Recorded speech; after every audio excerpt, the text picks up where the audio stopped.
So good afternoon, everyone. This is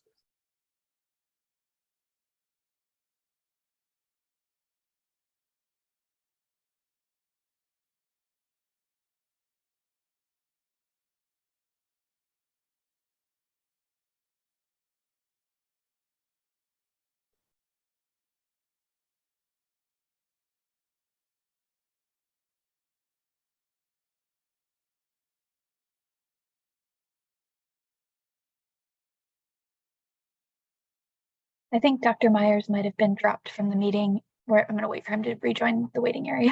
That's all right. I can. I was like, I didn't know if it was my internet or not. Welcome everyone to the Happy Seminar.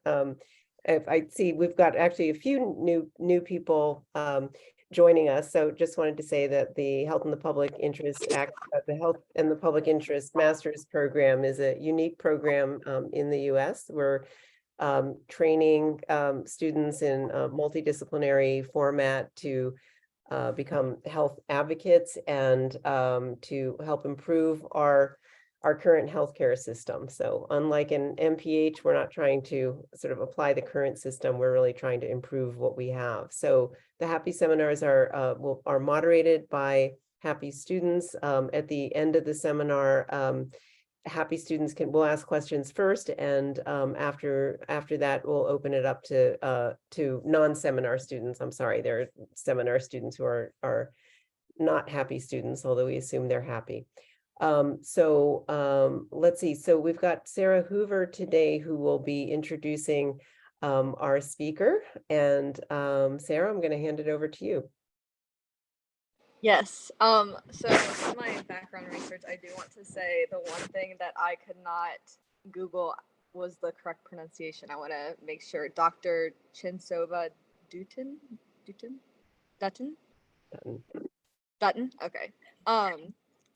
Her background, she has her Ph.D. in psychology from Stanford University, and also background from Georgetown, where she's received multiple different research awards, and research centers on different cultural models of emotion and functioning in different religious situations, how positive and negative emotions can be portrayed in picture books, and how emotional engagement also occurs in video. So I think that was something that caught my eye, considering the amount of interactions we've done online in the past 2.5, 3 years. So yes, I'm excited to hear what she has to say. Thank you And for the if other people can just make sure that they're muted. I'm hearing some background noise.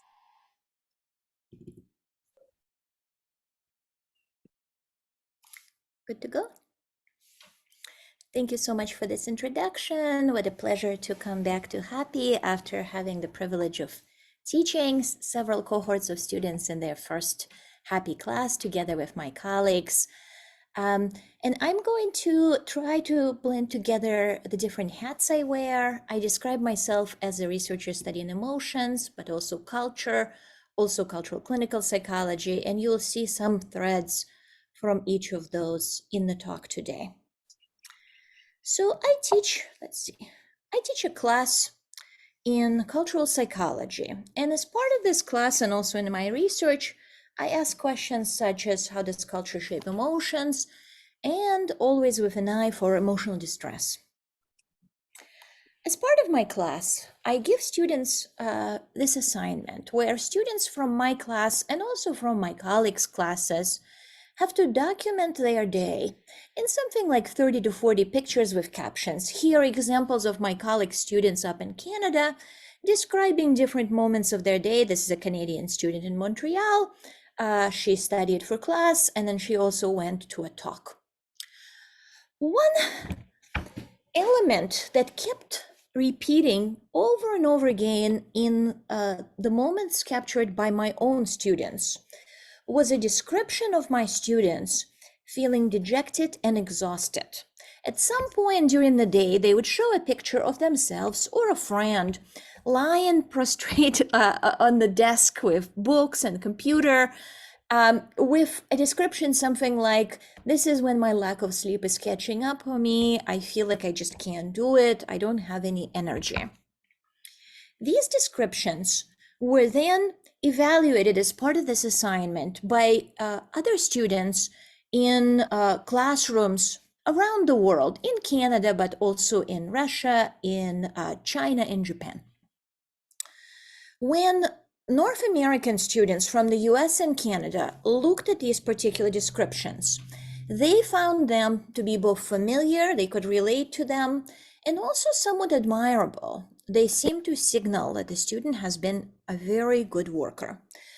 So they would reference stress culture, they would reference the idea of we'll sleep when we are dead, and talk about similar episodes in their own life and the difficulty of trying to fit everything they want to fit into the course of their daily life, resulting in these episodes of dejection. Students from other cultural contexts were struggling to understand what is happening in these pictures. They found them strange, potentially concerning. So students from Turkey, students from Russia would comment asking, are the students physically sick? One of them wrote, a friend of mine had, in their early 20s onset of diabetes. Could this be what is happening in these pictures? They would also say these American students are talking so much about wellness. They're meditating, they're doing yoga. How does this fit with their desire for wellness? What is happening there? And this illustration helps me present what it is that I do in my research. So what we have are experiences that students are describing, episodes of dejection in the moment, episodes of exhaustion. And what we have are people from different cultural backgrounds trying to map them onto some sort of continuum between normalcy and deviance.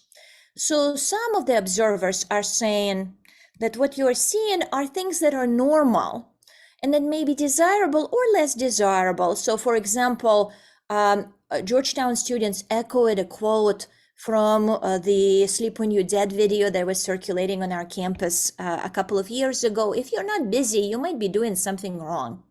Or they would reference the idea that this is just normal fatigue from studying too much.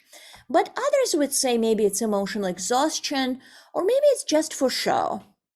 On the flip side, other observers inferred that what we are seeing here are indicators of potential forms of deviance. And they gave different types of categories. As I just described, students from Turkey and Russia were wondering whether it's physical illness, potentially diabetes. Russian students referenced a particularly Russian category of asthenia, which is a profound exhaustion. North American students sometimes referenced categories of burnout or depression as potential fit to what we're observing here. And all of these categories are existing, of course, on a continuum of valorized to devalorized. So some of these descriptions are relatively positive, even when they're describing a difficult experience. So implicit in the concepts of burnout or in the concept of if you're not busy, you might be doing something wrong, is that what you're observing at the level of emotion are simply costs for living a desirable, culturally desirable lifestyle. Other observers, however, describe these experiences as, whether normal or not, as being devalorized, at odds with the culturally desirable lifestyles. And so beyond the set of categories invoked here, we have broader cultural notions of to what extent is it fitting or not fitting with the idea of work ethics, which differs by culture, the ethics of wellness and how do you take care of yourself, mind-body dualism and what we can infer from bodily versus emotional changes in our experience, models of distress and valorization of distress. So all of those might be relevant here. So as cultural psychologist, I spend much of my time thinking about phenomena like this and how they then impact broader beliefs that people might have. So here is data from Georgetown students I collected this semester. And in this data set, I asked my participants to describe what they think is the impact of feelings like this. For example, feeling worn out, exhausted, sleepy, tired, and how they impact different areas of functioning. And you see here, this participant is not at all atypical, similar to the norm. What they say is that these experiences are extremely harmful to their academic performance, their relationships, their motivation, their physical health. But they're also saying that these experiences are not so bad and maybe even a bit helpful to their social status. It's also not uncommon for students to say that they think it's helpful for the way other people at Georgetown see them, not for this particular participant, but for the average. So in this presentation, keeping this example in mind, I will go on to define concepts of how we think about emotions, how we think about cultural models. I will give you a few empirical examples, depending on how quickly or slowly we are going. I might cover all of these or just a couple, and then proceed to summary. So first, what is an emotion? I am in a field where to this day, researchers very actively, vigorously disagree with each other about our basic definitions, and in particular about our definition of what is an emotion. We have some researchers in the field, such as Ralph Adolphs, for example, who would define emotions as very much biologically driven and hardwired functional states of the brain that provide causal explanations for complex behavior that have evolved for purposes like evading a predator or attacking prey, and in humans continue serving functions, although sometimes they may backfire. And then we also have researchers in the field like Lisa Feldman Barrett, who would say that animals and humans are constructing our understanding of emotions as embodied representations moment to moment and applying them in any given moment. And so when faced with a difficult inference problem, a lot of ambiguous, noisy sense data continually coming from inside an animal or human body from surrounding environment, our brain makes sense of these data by mapping it onto experiences and categories that are familiar to us. And so we have a largely hardwired account competing here with a largely constructed account, and this very much represents the field. At our conferences, when people are defining emotions, others raise their hand and challenge them. So what is it that we agree on? And I am towards the constructivist end of the spectrum, although not all the way there. So what do we as a field agree on when we think about an emotion? So what we disagree about is where emotion is in terms of, is it a natural kind that is pre-wired, or is it a human kind that is constructed, or some sort of mixed kind? So I would be somewhere in the middle, in the mixed kind category.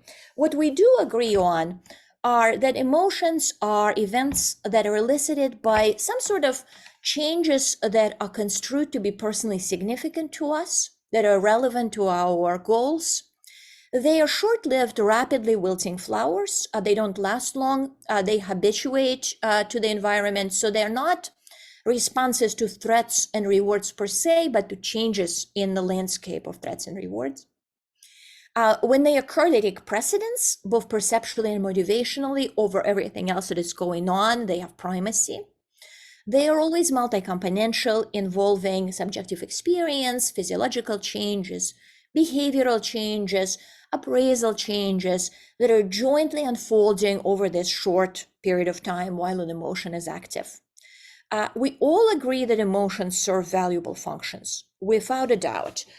We all say that emotions can help us deal with rewards and threats. However, we differ in terms of just how evolved are these functions versus how much they are constructed de novo. Emotions, without a doubt, reflect both nature and nurture influences, if it's even meaningful to separate those to this day. And that means that they are not unconstrained. Of all the possible things we can emote about and all the possible ways we can show our emotions, in vivo and in the lab, we see only a subset of those. So what emotions are demonstrating is that there is significant variability, but this variability is not boundless. And emotions, finally, in humans can be regulated. We're very much aware of the norms, of the expectations, and we regulate, adjust our emotions to those norms consciously or less consciously. This raises a problem that emotions can be understood as bottom-up as well as top-down phenomena. When dealing with emotions, we humans do a lot of detecting, but also a lot of interpreting. At the bottom-up level, we have experiential and behavioral inputs. So some researchers on emotion are going to say that these come in particular kind of programs, bundles. Others will say not so much, they're dimensional. But what we have are various changes in subjective experience, behavior, somatic activation, and then more complex cognitive and interpersonal phenomena that we're detecting and making sense of. And so top down, we apply to these changes full categories and cultural models or scripts that are available to us. These might be emotional categories. These might be, if we think it's a form of illness, it's an emotional form of distress rather than just a simple emotion, we might apply a diagnostic category to what is happening to us. And we can recruit a number of other cultural schematic or scripts. So for example, I already offered a script of work ethics. What does it mean for someone to have work ethics, strong or less strong? Or something like, let's say, imposter syndrome. So these are complex, interpersonal, culturally infused schemata. So we apply them to our continuous experience of changes to make sense of them. And as we are doing it, we have this perceptual challenge that we are trying to resolve. So here, this individual in the picture has a perceptual challenge. They're looking up in the sky, and there's just so much going on there that it is impossible for them to attend to and communicate about every aspect of the experience that they are immersed in. I have created a metaphor for what we do with emotions and also symptoms of distress that likens them to this particular perceptual challenge. So when we are looking up at the night sky, what we see are myriads and myriads of stars. What we also, of course, see over here is the constellation of Orion. Orion is a culturally derived notion of a constellation that drives our attention to what is important here. So we attend to particular stars and ignore others. There are other ways to think about the constellation describing this region of the star. So for example, an ancient Chinese constellation describing the same region is the White Tiger of the West. And what you see here, there are some similarities. There are also some differences in how they're conceptualized. There are kind of more radically different cultural ways to think about it. So for example, Inca and their Yanafuyu, which are their constellation, are describing what they see in the sky in terms of dark spaces rather than stars. So here you have a constellation, if you would, of the Llama in the Milky Way, and the Llama is the dark space in the Milky Way. So what you have are different cultural ways of making sense of complex perceptual input to help people organize their perception and communicate about their perception to others, sometimes for very practical purposes, like, for example, navigation. I have argued that we can think about our thinking about emotional functioning in a similar way. So what you see here is a constellation, is a stars of depression symptoms. I have gone through Western and non-Western descriptions of what people are describing as part of their depression-like experiences. And here you have a particular Western DSM-driven constellation with two bright psychognomonic stars of anhedonia and dysphoria, but then also other stars required for the diagnosis required for this particular emotional constellation to be applied. Here is the Chinese diagnosis of neurasthenia, very clearly describing similar space, similar experiences, precipitated by similar risk factors, responsive to similar treatment approaches, or failing to respond to similar treatment approaches.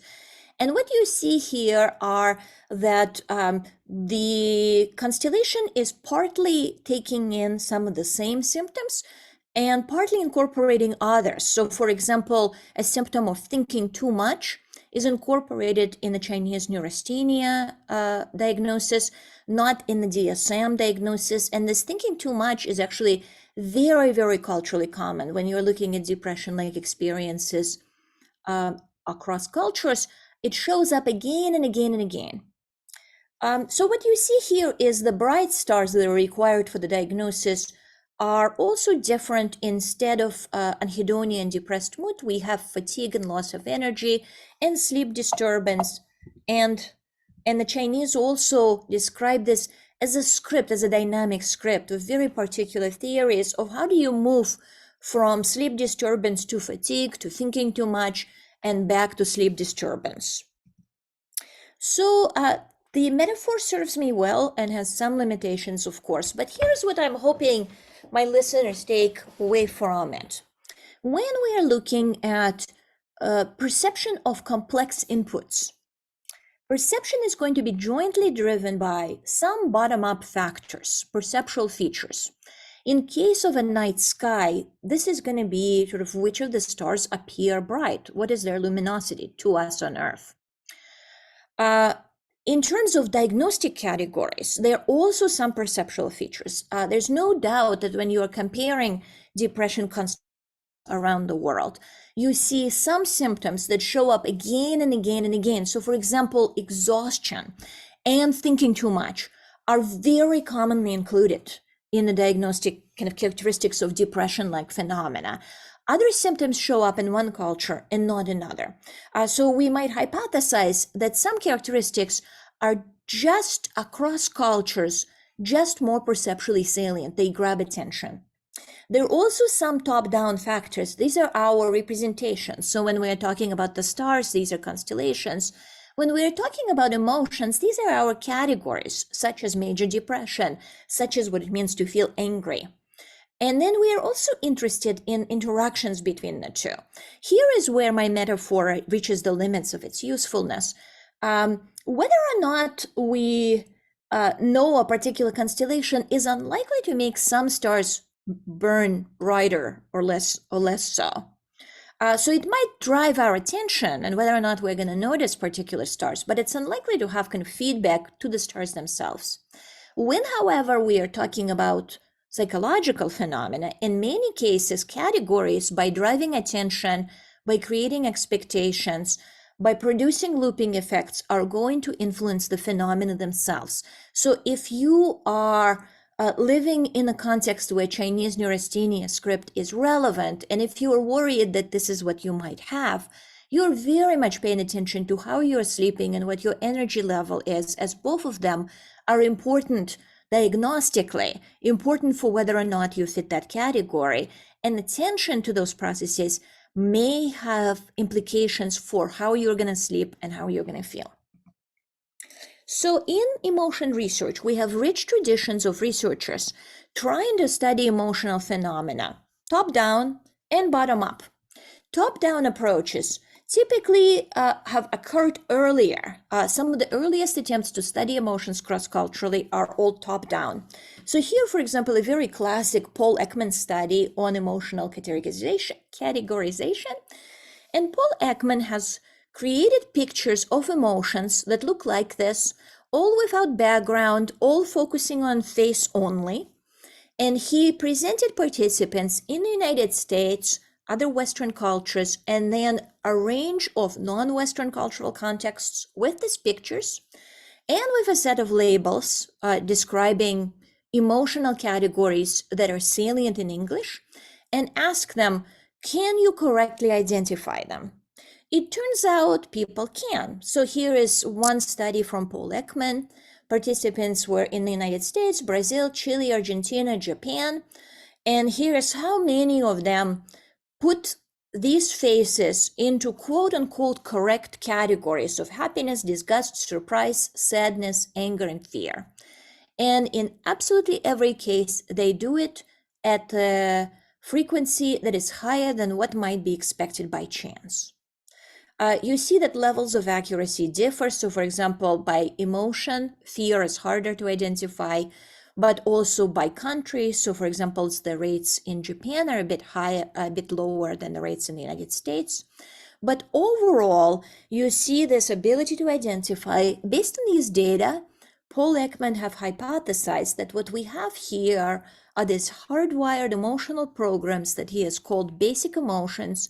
He hypothesized that each of them has a very particular physiological signature, particular behavioral program, and when something triggers, we show it them on our faces, we experience them, we have physiological reactivity that sort of runs like program. You turn it on, it runs its course, and then it's over. If this sounds familiar, it should.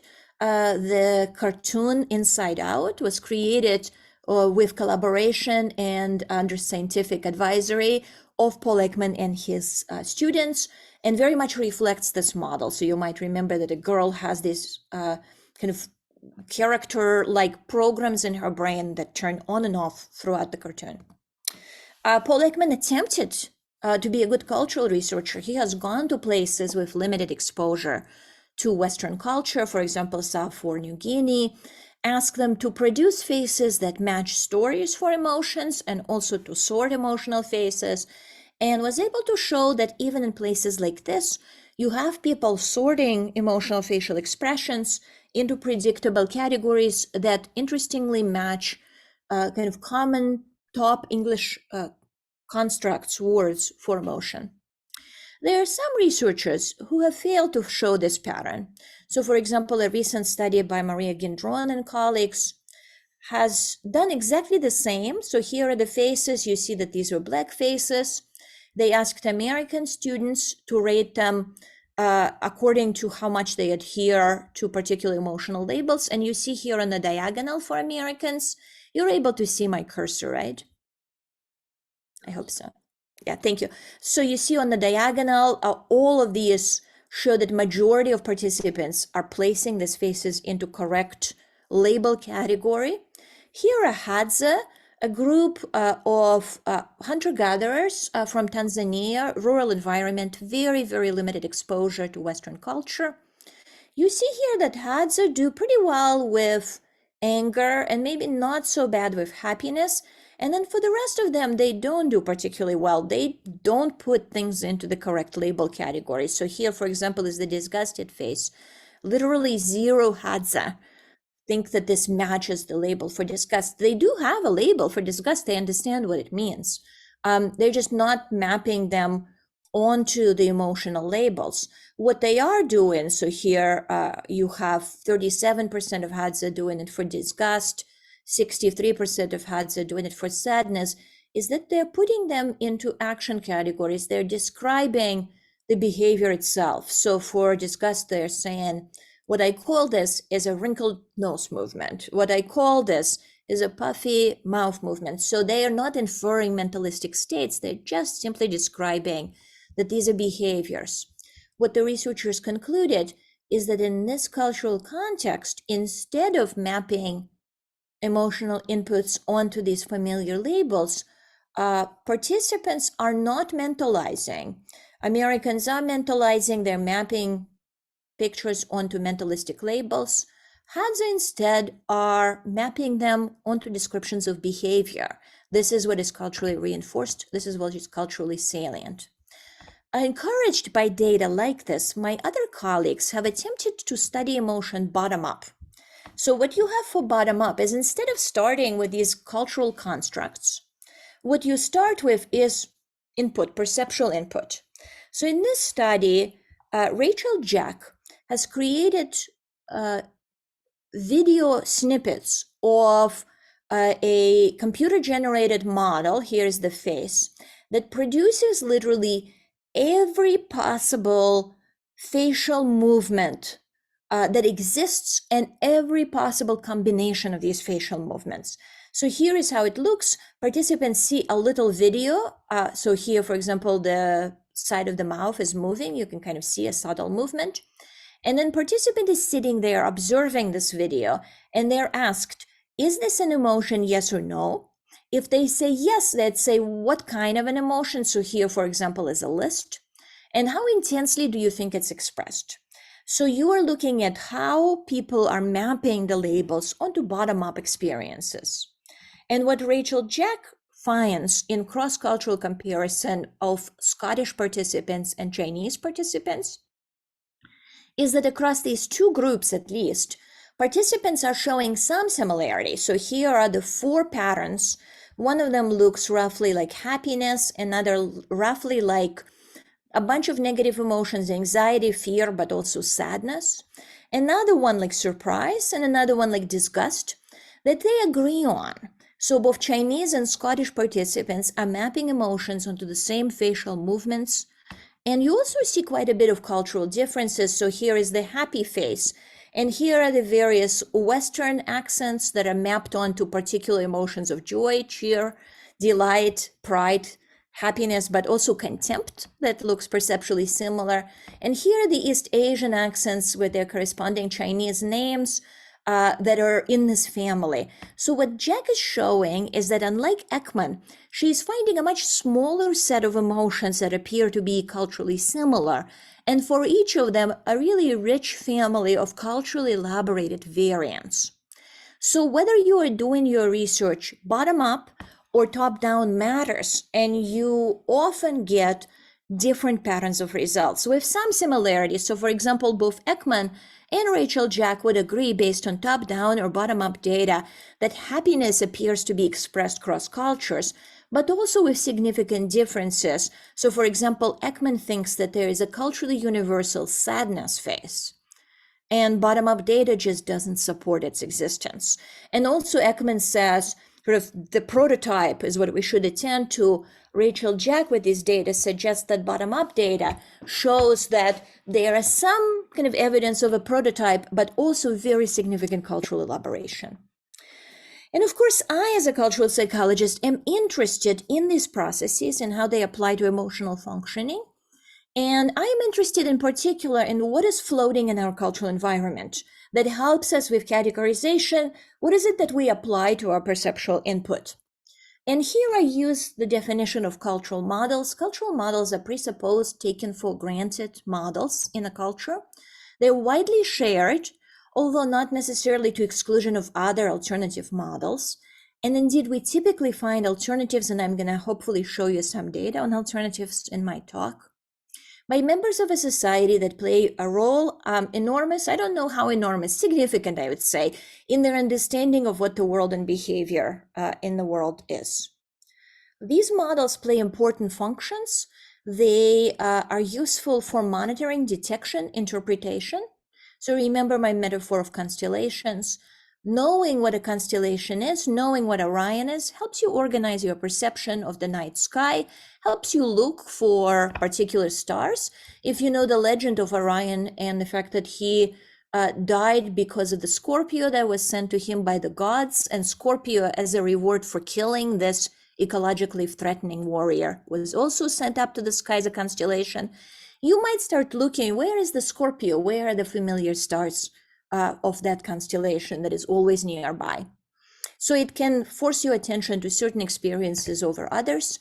It can influence very much your memory and reporting, how you seek support and treatment seeking, how you talk about your emotions or your emotional distress. And because we're not dealing with stars, as I already suggested before, it can in some cases account for emergence and maintenance of model consistent changes and discarding of models inconsistent changes. It can also influence kind of additional distress that sometimes is generated by having experiences that just don't fit the familiar script, or like having something that is unexplained. And in particular, sort of within this broader category of cultural models, we also have emotional models. These are mental representations of emotions. They're in the head and in the world, meaning they are in movies and in picture books, but also in how people behave and how they feel, how they understand the world. They guide our understanding of emotions. They are perceived as widespread and normal, and they're often contested. We can grab them in a number of different ways. The way I have gone about it is something like this. Here is another student participant in my study. I ask them, how are you feeling this past week? And they're providing to me a report of how they're feeling on a number of dimensions. This is a small subset of what I might ask them about. I also ask them To your best knowledge, how do other Georgetown students, or wherever I'm collecting data, how do other people in your environment feel this week? And here is the description from the same exact participant on what they think other people are feeling. These two measures, subjective, intersubjective, are helpful. Whether or not we share beliefs or experiences of other people, we are responsive to them. They are an important aspect of our cultural models of emotion. They help us understand the concerns and needs of others, their problems or symptoms and their explanation of those, the directive and advice that they might give us. And we also derive certain benefits from being similar to others and costs when we are different from others in our environment. So here from my recent data, this is this last year, our Georgetown students in pink or in peach, I think is what this color is how they are themselves feeling on a scale of 1 to 5. You can see that they're experiencing quite a bit of negative emotions, and particularly anxiety, exhaustion, feeling stressed, but also some excitement. And in blue is their estimate of how everyone else is feeling. And you can see here that they are in mass inaccurate about others. They are inflating how stressed and tired and anxious other people are. But also that there is sort of a pattern that is similar to how they are actually feeling. So in terms of shape, they're fairly good. In terms of guessing correctly the intensity, they're not so good. So we can start looking at different measures of fit. So let's say I pulled this participant from the data set. In peach color are their own emotions for this participant. This is an actual participant. In blue is this participant estimate of how other Georgetown students are feeling. In green, where is my green? Back there, is their estimate of the group average. Oh, sorry, no, not their estimate. That's an actual group average. And so I can start calculating measures of fit. I can look at level differences, but I can also look at the shape. And in this data I'm going to show you, I'm looking at the shape similarity. So here is the average data versus participants' own data. And I calculate a correlation across all the emotions they rated. It's 0.76 for this participant. The profile is similar. Here is a fit between their own emotions and what they think other people are feeling. So not what they actually feel, but what they think they're feeling. Also pretty good. Here is how well they know the average, how much information they have about how other people are feeling. And they're doing pretty well here. So for this participant, all three measures of fit are pretty high. Correlations are pretty high. Here is another participant, and you can even see from looking at the pattern that for them, things just are not lining up all that well. And indeed, the measures of fit correlations that I have derived are lower for this individual. And then I can standardize these correlations and use them as a measure of a fit between individuals' emotions and what others around them are feeling, what they think others around them are feeling, and how well they know what others around them are feeling. We know from past research of my colleagues that this emotional fit increases with cultural engagement. So here are immigrants to Belgium, Turkish immigrants to Belgium. Here are the Turkish individuals in Turkey. Here are Belgians. And this is the amount of fit to, let's look first at this side of the graph, to Belgian average pattern. You can see that Belgians, not entirely surprisingly, show much higher fit to their own average than people in Turkey. And then here are the first and second generation Turkish immigrants to Belgium, and you can see that the fit goes up with exposure to Belgian culture. And we know that the critical ingredient is how much time they spend with other Belgians, like sort of do they have social contact with other Belgians. Here is their fit to Turkish pattern. So here the pattern is flipped. Students in Turkey show higher fit to a Turkish average, students in Belgium lower, and then immigrants are starting to resemble the Turkish pattern less and less, and the Belgian pattern more and more as they acculturate, as a function of their social interactions. In our sample, similarly, I have divided this group of students into European Americans and non-European Americans. European Americans are born and raised in the US. Parents are also born and raised in the US, and the family is of European descent. And then among the minority students, we have immigrants, kids of immigrants, and also non-European American minorities. And what you see here is on all three measures of fit, European Americans show higher fit to the Georgetown kind of average standard pattern than students who are not European American. So people who are coming into novel cultural environments, so for example, an immigrant student coming to Georgetown or a student from Asian American community coming to Georgetown, they're showing lower fit to the average emotional experience here. Now, what are the implications of lower fit to the norm? We find broad implications that differ depending on what kind of measure of wellness we're using here. For example, is subjective happiness. And we see that students who are showing higher fit to the average are happier. Interestingly, the ones that know the average better are less happy. Here is a measure of belonging. And here we see that what matters particularly is how well your emotions fit what you believe emotions of others to be, although your knowledge of the norm also matters, and your adherence to the average pattern is kind of getting there. They're marginal effects, not quite significant.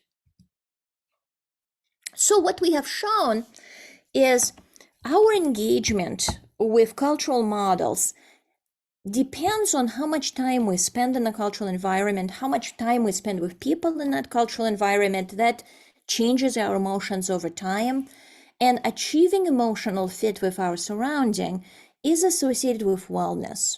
In prior research, in our own research, I've shown you Georgetown data. Research has also been done by our group in Turkey. Prior research has been done in a variety of cultures in East Asia and in Europe. And in these samples, what you see is that higher levels of fit are associated with wellness. Now, what do we do with the fact that the norm might not be uniform? I have here pretended that Georgetown students have like a uniform norm, and we can measure fit to this norm. Are the norms in fact uniform? We can use a technique called latent class models to capture within culture variability, and prior research has done this and has shown interesting effects with significant within group variation in emotional norms. We have done this with asking participants how desirable and appropriate it is to experience a range of emotions. Imagine you are asked to respond to this question. And then we have three large groups. So this is the work of my former graduate student, Nicole Senft, and a team of collaborators. We have groups of European Americans, Asian Americans, and Latin Americans, college students. We know that emotional norms are thought to differ, with European American norms maximizing positive, minimizing negative emotions from prior research. For East Asians, more balanced model and more of an emphasis on moderation of emotional experience. For Latin Americans, we know the least, but it's thought that there is an emphasis on open expression of positive emotions in the service of interpersonal warmth. We ask people to report how desirable and appropriate it is to experience a range of positive and negative emotions.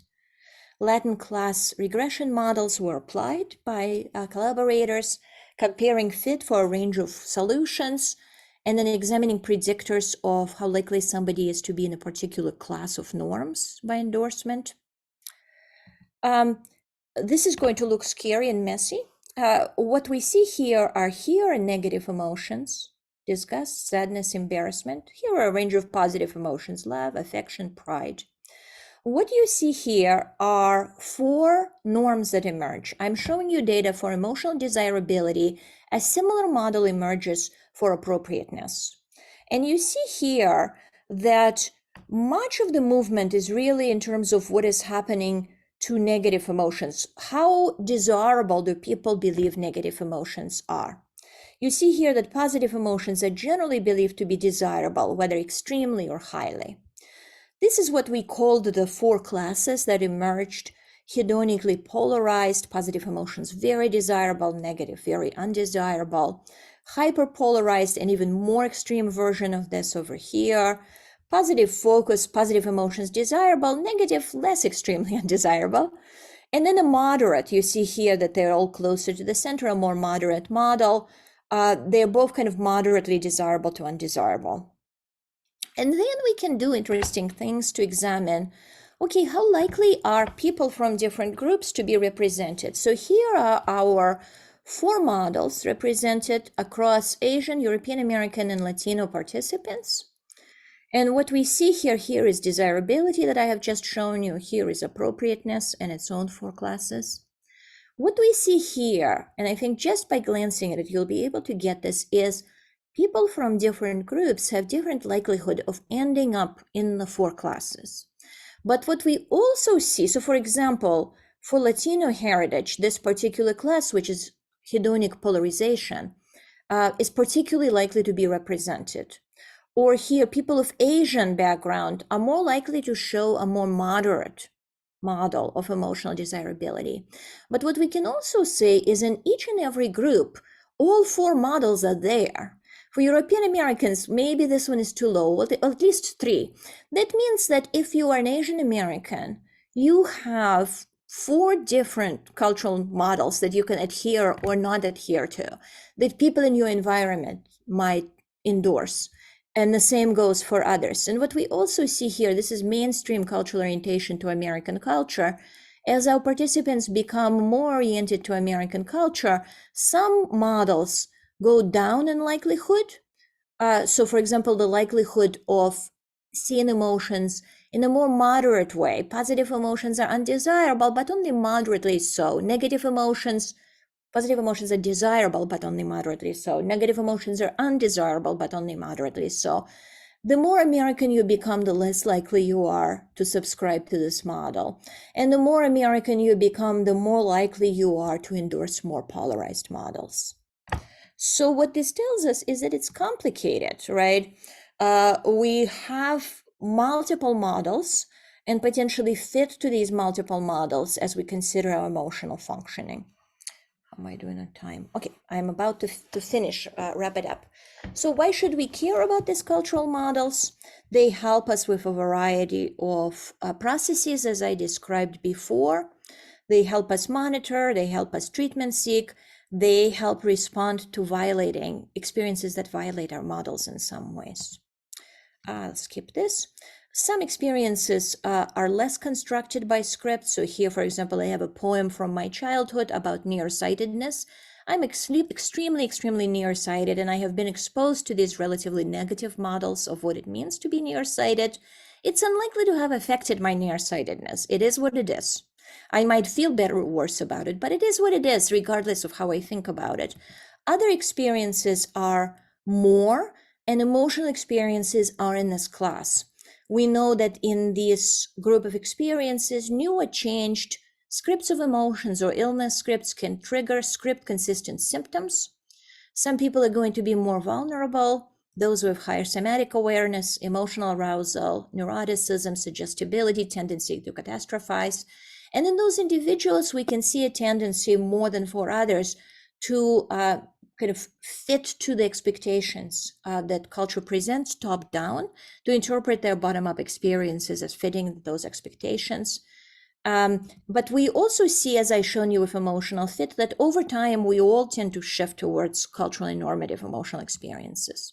So just to summarize, we live in fascinating cultural worlds with many competing models of what emotions are, their frequency, intensity, desirability, appropriateness, what they do. These map onto broader models of what it means to have a particular emotion, let's say anger, or particular disorder, let's say burnout. We have some of these models that are scripted and describe dynamic features of these models. I didn't get into scripts, but the dynamic characteristics are important as well. The fit that we have to these phenomena are relevant to their consequences. The fit matters. There's a certain value from fit. This has clinical implications. When you work with patients and adjust their emotions, what norm are you adjusting them to? What might be the consequences of that? What kind of environment do people live in? And what models are floating in that cultural environment? And then we have intervention implications. And one of the possibly most important is when we do broader level interventions, we need to be very, very careful about what kind of top level categories are we bringing into new cultural environments because they have implications for how people in that environment are going to experience their emotions day to day and emotional distress. So thank you to everyone who has contributed to these studies and other research in the lab. And I am hoping that you might have some questions. So thank you, Yulia, and I apologize for the sudden departure. Something's been going on with my electronics. And Sarah, I'll ask that you start the discussion with happy students and other graduate students registered for the seminar first. Yes, if anyone could raise their hand, or I have a question. This was kind of talked about when you were talking about how students at the beginning of the presentation would rank their stress levels and stuff. I was wondering, when you were doing research on students and emotional functioning, if you did any research or where like around the world where grading scales and stuff are different, and how that's affected emotional functioning, or like for example, this program is interdisciplinary, if you had any insight onto that. I don't think we looked at their ratings of objective stress. I don't think in any of my studies, I have looked at stress levels in particular, but you're getting at, is it kind of objectively driven in some way, or is it entirely culturally imposed? And there's no reason why it can't be both. We do know that they don't always map onto each other. So for example, I have a study where I ask people to describe risky experiences in their lives, and I'm comparing Russian, Turkish, Canadian, and American students. The Russian and Turkish students are describing, and to some extent Canadians actually, are describing a lot of very kind of intense emotional experiences. So for example, being hit by a car, nearly being hit by a car, being actually attacked, being actually beaten up. So very, very tangible experiences with stress. Georgetown students are describing experiences of the following kind. There's some kind of very stressful experiences as well, but they tend to describe something like, I was walking to the dorm and it was getting a little dark and there was a man on the street. The end. Right? That's a stressful experience. And yet their emotional response is quite strong to this. Comparable to how Turkish students who report like, I was mugged, I was beaten up, a car almost hit me, a car nearly hit me or actually hit me, how they're describing their emotional experience. So we have this kind of legitimate things influencing our emotions, but then we're also applying these ideas, like sort of what is supposed to be difficult, what is supposed to be stressful.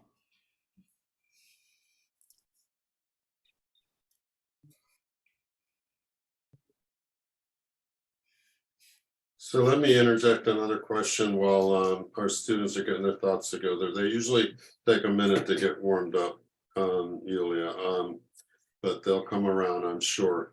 So That as a hand up. I'm wondering, okay, so it's all very fascinating and psychologically, I see the value in the field of this research. I'm wondering, so what the happy students are aiming to trajectory wise, working in public health, working in advocacy, etc. What do you think is the importance of understanding this as a social worker, a healthcare worker, etc.? In a nutshell, I know that's a huge question. During the work with an individual client, the importance is, it's extremely important to understand how they're describing their distress in their own words, but also asking questions, how do other people in their cultural environment are thinking about the same phenomenon? And it might be, if it's a multicultural individual, how do people in their various environments, in their contexts, are thinking about this phenomenon? And that can be clinically very helpful. At the level of advocacy and large outreach efforts, what I think is particularly important is thinking very carefully about what top-down categories we're introducing into the environment or that individuals are living in, and what are the likely effects of those, being careful to think about positive effects. So people will find out about this disorder and will go and seek treatment or will go and seek diagnosis, but also thinking very carefully about unintended negative consequences. We might have higher number of people having problems with this disorder after we popularize it. And thinking about how do you balance them? Because normally when people are thinking about what are the pros and cons of a particular outreach effort, they're thinking about the costs and then the imagined benefits of what will happen once people find out. They don't particularly think about the unintended psychological consequences. Thank you. Nat, did you? Oops, he disappeared from my screen. Yeah. Yeah, here you are. Sorry, I think it's because I lowered the hand. I thought I was hitting the mute button, but lowered my hand.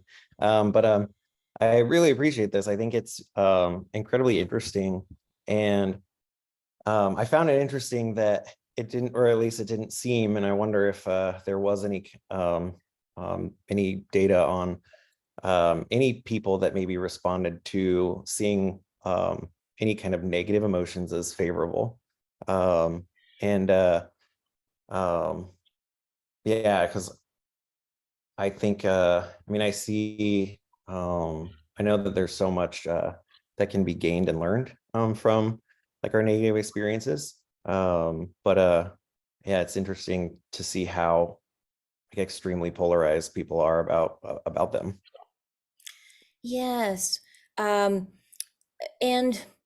we do find some cultural environments where people find more use for negative emotions. So for example, studies in Germany showing that Germans have a strong preference in the context of severe stress, for example, after losing a loved one. They find it much more preferable to acknowledge negative emotions, to get feedback from others along the lines like, yes, it's horrible. Yes, you are sad. We know you are sad. This is what happens. Whereas Americans report preference for finding ways to emerge from it as rapidly as possible. And so you have German, this is Birgit Koopman's work, Germans select sympathy cards that focus on the negative. Americans select sympathy cards that focus on there will be, there will be something good in your life. The darkness will lift. And so you have differences in what you understand negative emotions to be and what you want to do with it. When I used to collect data in Russia, I also, within my Russian samples, typically get reports of people describing that negative emotions might be unpleasant, but they are useful and important and good to experience, to the point where people would even describe that they want their children to feel negative emotions. So I asked Russian parents, what do you want your children to feel? They would say, I want them to feel angry. I want them to feel sad. And we also find that in Russian children's books, oh, maybe I can show you, actually. I have a slide for this that I saved for just in case, and maybe this is this kind of case. Where is my Russian book? I'll find it in a second. Here we go. So these are Russian children's books for young kids. Where are we? Here. Oops. No. Let me try again. Sorry.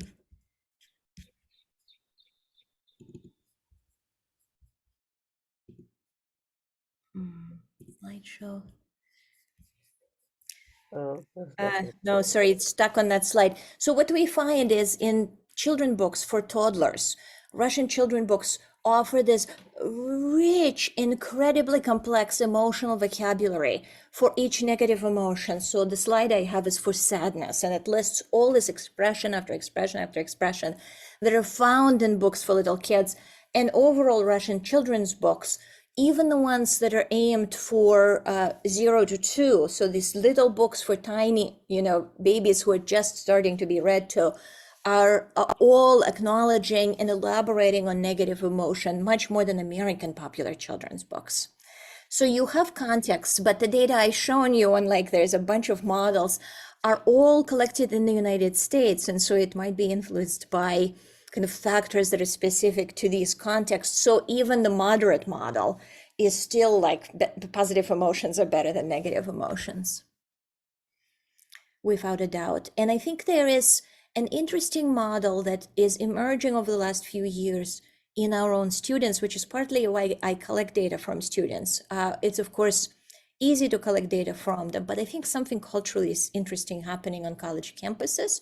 And that is the data that I kind of hinted at, where our students are saying negative emotions are terrible, but they make me look good. They give me a certain kind of valor in the eyes of others. So I don't like them. They're not good for anything on my end, but they're good for my social reputation. And that might be one of the reasons why then everyone is overestimating just how much everyone else is distressed, because people might be signaling negative emotions at rates higher than positive emotions. And then we also see students reporting efforts to savor their negative emotions and to increase the intensity of their negative emotions that seems to be associated with these beliefs. So I am observing a context where even a few years ago, students were very much saying, I like positive emotions. I want to feel positive emotions. They're good for me.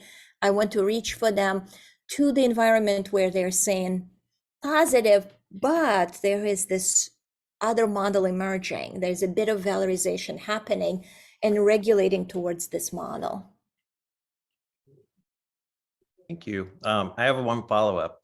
Do you think, I mean, does it have something to do with then the way that we talk about mental health in this country? And because I find that so often people are taking just like normal negative life experiences, like experiencing rejection or something like that, and calling it trauma, and making it to be something way worse than it, making it to be, or they're hypersensitive to these things. And I wonder how maybe we then can talk about these things in order to more normalize negative experiences and demonstrate the benefits that they can have, or negative emotions. And it's a very interesting question. And it's one example of public outreach. Let's say we are educating our students about mental health. On the surface, it looks entirely positive. How can this backfire, right? But it might, if we think about the implications of these models. We know that efforts to increase emotional awareness are not correlated with improvements to emotional functioning at the broad levels of a culture. When you're looking at, in a particular school district, let's say in a particular context, how much are people talking about emotions, it isn't associated with students, young adults in this context feeling better. We do know that there is a concept creep documented in studies of language by Nick Haslam, showing that a whole range of negative terms associated with emotion, trauma, but also bullying, depression, are all expanding both vertically, encompassing lower and lower levels of intensity, and also horizontally taking on new and new kind of occasions. So bullying used to be about very particular type of in-person interactions, and now a whole range of other occasions that are unpleasant are called bullying. And so I think it's a very, very complex question that you're asking. How do we deliver knowledge, but also not promote a tendency for emotional navel gazing and a potential tendency to attribute distressing kind of constructs to your own emotional experience? What is it that we do? And I'm thinking that we need to think about interventions out there that don't necessarily focus on teaching people new distress constructs, and instead are focusing on things that we know culture in, culture out are associated with reductions in distress. And those are social contact with stable social ties, I would also nominate, in cases of distressing experiences, opportunities to gain habituation, exposure to them, and gain mastery of them, starting relatively early. So allowing children modest kind of exposure to independence that will be accompanied by some unpleasantness, like let's say they're on the bus and somebody yells at them, allowing them those experiences so they can habituate to what it feels like to be handling negative emotional experiences on your own. And then I would also say a sort of positive experiences, tracking what feels good and increasing the likelihood, sort of your basic CBT homework. And those interventions, kind of training people in those, I think would not backfire in the same way as here is a session where we'll teach you about the proper way to be traumatized or be depressed.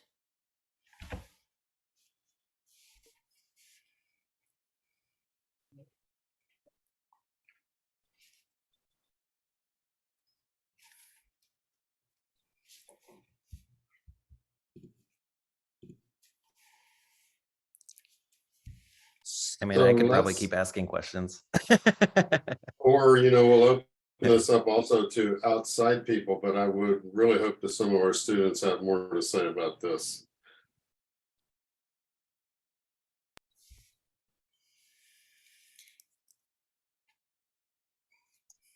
And part of it might be that the students heard my spiel, not exactly with these data, but they know that we have talked about similar phenomena. I haven't presented my own data in the seminar, but I have presented some of the constructs.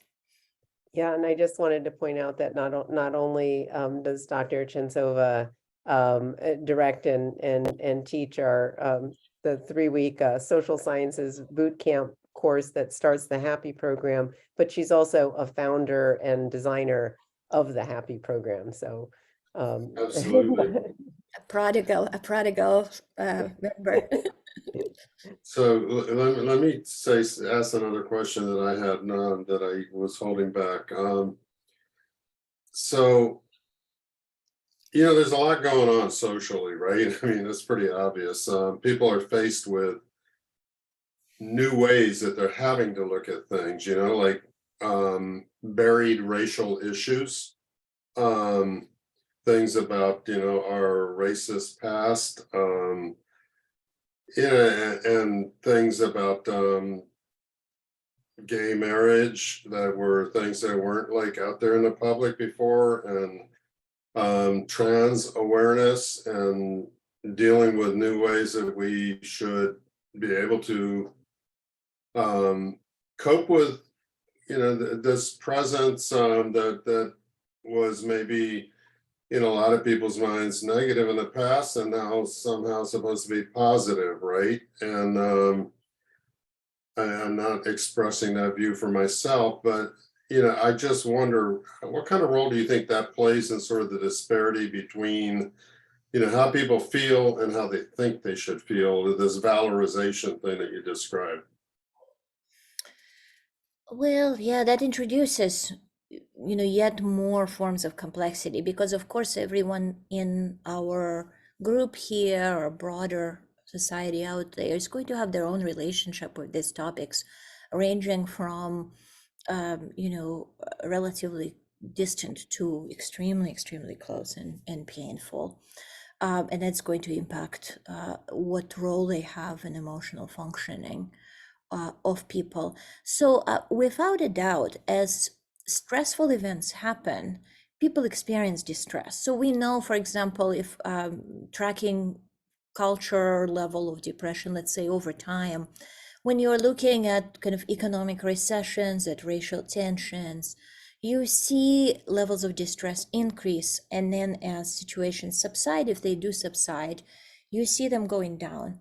But you also see that whether you're looking at subjective well-being or levels of distress, that once you accounted for these kinds of factors the best you can, so you put in kind of economic factors, access to healthcare, within group tensions, inequality, which underpins some of these issues, you still have a lot of variance left over to explain at the country level, let's say. that doesn't seem to go away with objective factors. And that seems to be kind of like a leftover. And the common way to think about that leftover variance is that it's cultural. And at that point, you try to predict, well, why is it that given now that you've accounted for objective stress, why is it that the levels of distress differ? And there you start having all these really interesting effects. So for example, a recent paper on the likelihood of people experiencing PTSD symptoms across countries. And it turns out that the levels are highest in a combination of countries with a combination of factors. So it's not just how many stressful events do you report experiencing. And it's not just how your system functions, what resources you have. Do you have psychiatrists? Do you have clinical psychologists? Do you have access to healthcare? Do you have resources and financial resources to take care of yourself?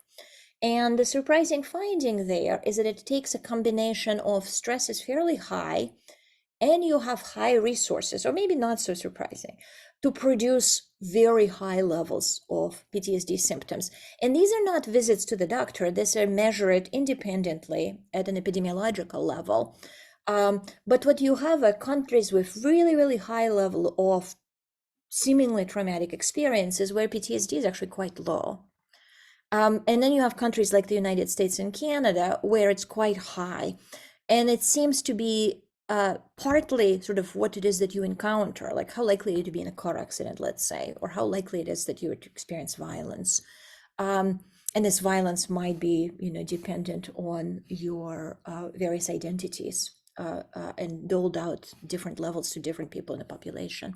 But how likely you are to experience it, plus, do you have this supportive infrastructure out there for taking care of this problem? And if you do, then your PTSD is quite high. And also levels of treatment resistance appear to be higher there as well.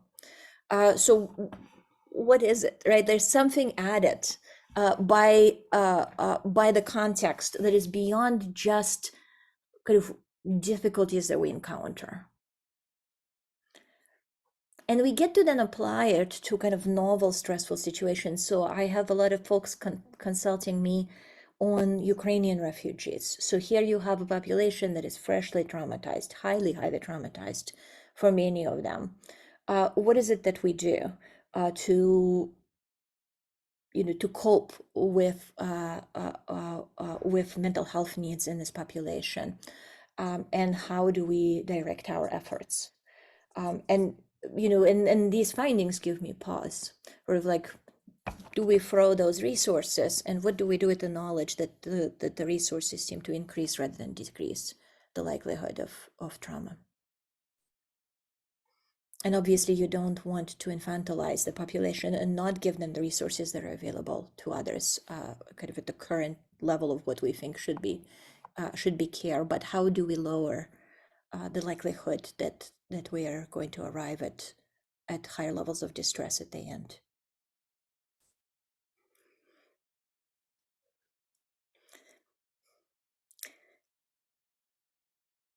Okay, thank you. We are coming up at the end of the hour, despite a really fascinating topic. Yulia, I wanted to thank you also for your 5 years of running this summer sociology boot camp, which obviously really inspires the students for the rest of the program and cuts into your research time and vacation time. I just want you to know it's greatly appreciated and that we continue to think of you as one of the key members of the program. So thank you. And if there's any last questions, this is the last call.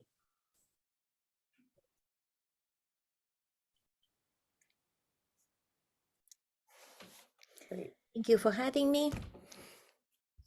Great. Thank you. This was wonderful.